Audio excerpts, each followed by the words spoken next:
What an amazing fight, guys. Ryan Garcia shocks the entire world as an 8-1 underdog and defeats Devin Haney. Now, unfortunately, because he missed weight and he was 3 pounds overweight, he does not take Devin Haney's championships. That's right, guys. He would be the undisputed champion. But unfortunately, again, I'm sorry, excuse me, he missed weight. Guys, we're at the fight here. We made the journey. It's beautiful, and a large crowd, a sold-out crowd here. Ryan Garcia really shocked Devin Haney with the left, guys. He was too strong, at least for the second half of the fight. Devin Haney came out strong, aside from the first round, which Ryan Garcia lost. But through 5 rounds, everyone had it 4-1 for Haney. Then Ryan Garcia turned it on in the 6th round. Then the knockdown started to pile up. That's right, Ryan Garcia, he had at least 5 to 6 knockdowns. A couple were called slips.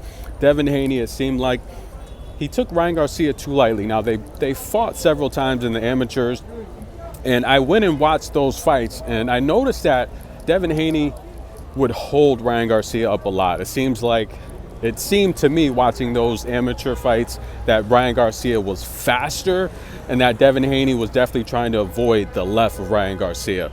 Tonight, it clearly we saw that Ryan Garcia was not only faster, but stronger. He was definitely the bigger fighter because he missed weight. A lot of people, when you miss weight in a boxing match, a lot of people will think that you're not in shape.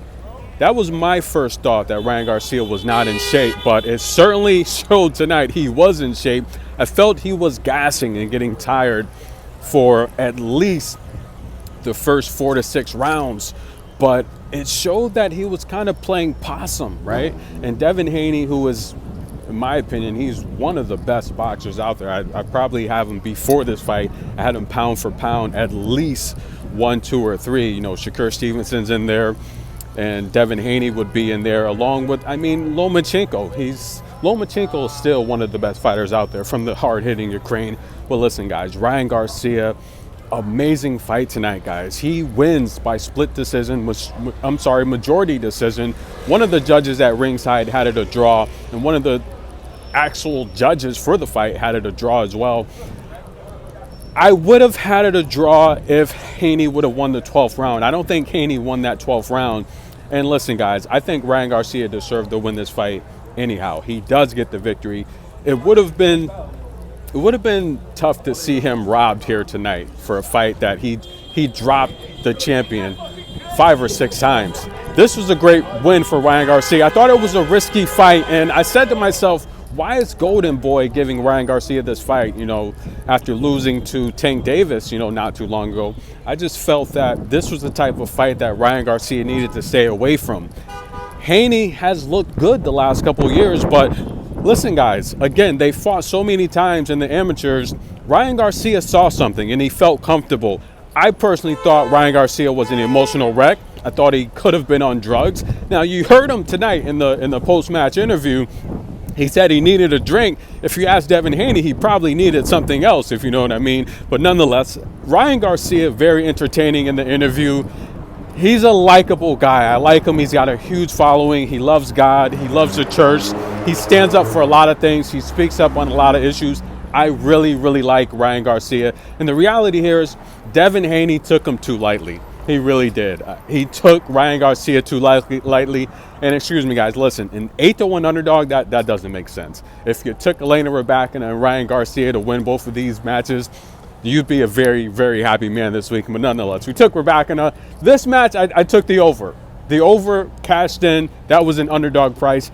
I wasn't too confident in taking Ryan Garcia to win this match. Even as an 8-1 underdog, which didn't make sense, it probably should have been closer towards maybe a 2-1 favorite for Haney. 8-1, I knew it was ridiculous. It had upset written all over it, but I was not confident enough to take Ryan Garcia. I just felt that professionally, Haney has fought the better opponents, the better competition. He's got better rounds when it comes to experience as a professional. But if you compare the amateur background, they're very comparable. And if you've ever played amateur sports, if you're neck and neck with someone in the amateurs, that does extend to the pros. And I mean, again, resources can change, coaches can change, skill set can change. But if you're neck and neck with someone in the amateurs or college level, a lot of times that's a good comparison of where you'll be as a professional. And listen, guys, this was an amazing fight here, guys. Ryan Garcia upsets Devin Haney. He does not get his championship belts, though. Remember that, because he did not make weight. So that's very unfortunate. But Ryan said he wants to run it back. A very entertaining post-match interview. What do you guys think about the fight, guys? We made the journey here to Brooklyn, New York. Beautiful city. And we had to. This was, in my opinion, so far the biggest fight of the year. There's a lot more coming up. Unbelievable match here in Brooklyn, New York. Ryan Garcia, the 8-1 underdog, upsets Devin Haney. What do you guys think? How did he do it? It was the left, guys. And listen, I felt this fight. Did you guys see I'm not sure how they played it on pay-per-view, but the DJ thought the fight was stopped, but the ref called it a slip. One of those rounds, I don't know, the 6th or the 7th, where Ryan Garcia knocked down Haney, it looked like at least 3 times in the round. The DJ played the music. We all thought the fight was stopped, but no, he called it a slip. It could have been stopped. Ryan Garcia wins. An amazing weekend. I say it all the time. Saturdays were made for championship tennis and championship combat sports.